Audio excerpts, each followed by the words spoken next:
mo fẹ́ kí ẹ gbọ́ nǹkan tí màmí yìí tí wọ́n sọ lórí ètò wọn àti ẹnìkan tó pè wọlé, ẹ gbọ́ nǹkan tí wọ́n sọ lórí ètò wọn. ti yẹ̀sì jíjí ayé prophetess ló fẹ́ máa ṣe àwọn olè alápá máa ṣiṣẹ́. In Nigeria, yeah, if you start children are in this school that have not been able to pay school fees, let me pay. How many children are in this school that don't have school uniform? Let me buy.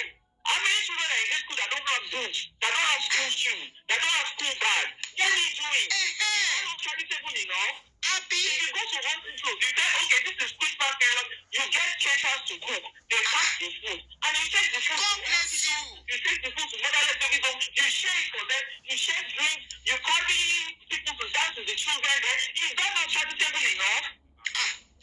Which charity are we looking for again? Then why leave Akure to go and do charity in Ibadan? I get no children in Akure. That is not looking for us. So that they will say break, they will go and break, they want to break the internet and say 5,000 people. So okay, she's collecting her allowance. She doesn't have where to spend her allowance. And this will serve as a warning to we parents. Not only when an adult is kidnapped and their bodies are being caught for sacrifice is working now. People now start and hunt for young glory.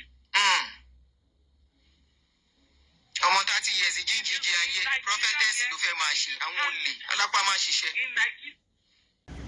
Mami, kò sínú àṣà mi láti máa bú àgbàlagbà. Mi ò ní bú yín. Kò sínú àṣà mi láti máa bú àgbàlagbà. Ṣùgbọ́n màá sọ òtítọ́ kan lórí statement kan tí ẹ padà sọ wípé ọmọ tí ò tí tó 30 years ó fẹ́ di prophetess ọ̀sán gangan. Èmi mọ ìtàn Queen Naomi dáadáa. Ọ̀pọ̀lọpọ̀ wa a gbọ́ orúkọ Queen Naomi kó tó di pé ó fẹ́ bàbá wa kábíyèsí Ọ̀jájá. A gbọ́ wípé ó ń ṣe iṣẹ́ ìránṣẹ́ tẹ́lẹ̀tẹ́lẹ̀.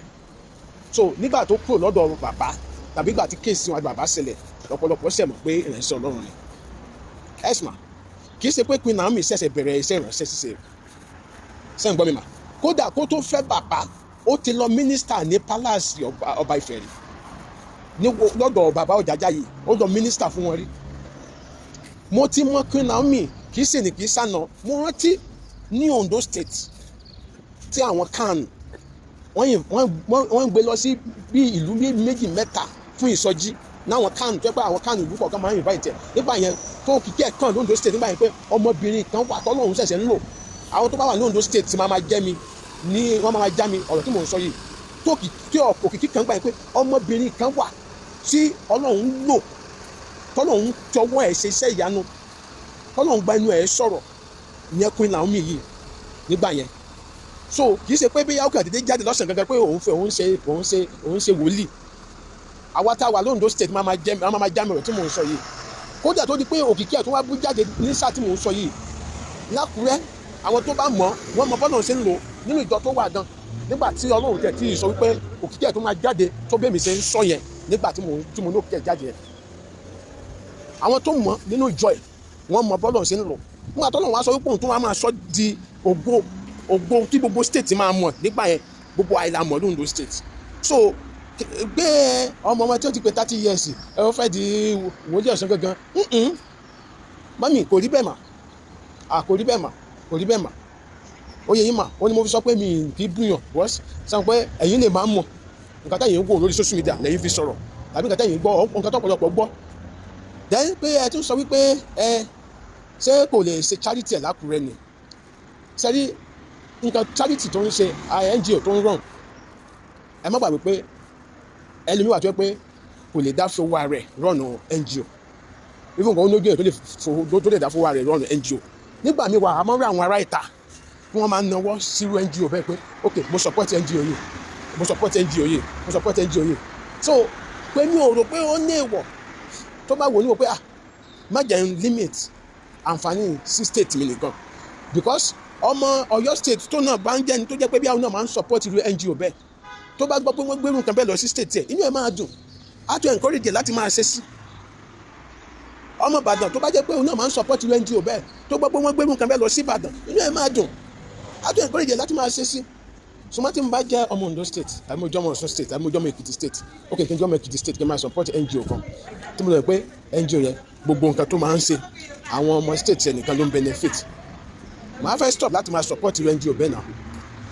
màá máa wò ní òpé bí i pé mo ń fi owó mi mo fi ń bọ orí olórí ni. so ara nǹkan tó rò nìyẹn, àti wípé ṣé Ìbàdàn sí lára Nàìjíríà ni, ṣé Ìbàdàn sí lára Yorùbá ni, káfí wá ń blame ẹ̀ pé kí ló dé tó lè gbẹjọ́ l'Ákúrẹ́, kí ló dé tó fi gbé lọ Ìbàdàn. no ó ti ṣe l'Ákúrẹ́, ó ti ṣe ní àwọn ibòmíì, kì í ṣe kó ṣẹ̀ṣẹ̀ bẹ̀rẹ̀.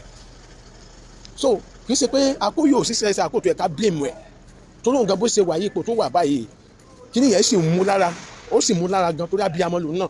so ẹ jọ̀ọ́ ẹ má jẹ́ ká fi kankan yọ rárá tọ̀, ẹ má jẹ́ ká fi kankan yọ rárá tọ̀. ó jẹ́ gbàdúrà fún àwọn ìdílé tó ṣẹlẹ̀ sí pé Ọlọ́run bá tù wọ́n nú, Ọlọ́run á tù wọ́n nú. mo dẹ̀ fẹ́ fi àsìkò yìí bẹ̀ ìjọba ẹ jọ̀ọ́, mo mọ̀ pé ẹ̀mí ò tó owó ṣùgbọ́n ẹ̀yin náà gbìyànjú láti compensate àwọn ìdílé tí kìíní ṣẹlẹ̀ sí níwọ̀nba. mo mọ̀ pé ẹ̀mí ò tó owó ṣùgbọ́n kákan ṣe níwọ̀nba náà pé ká lè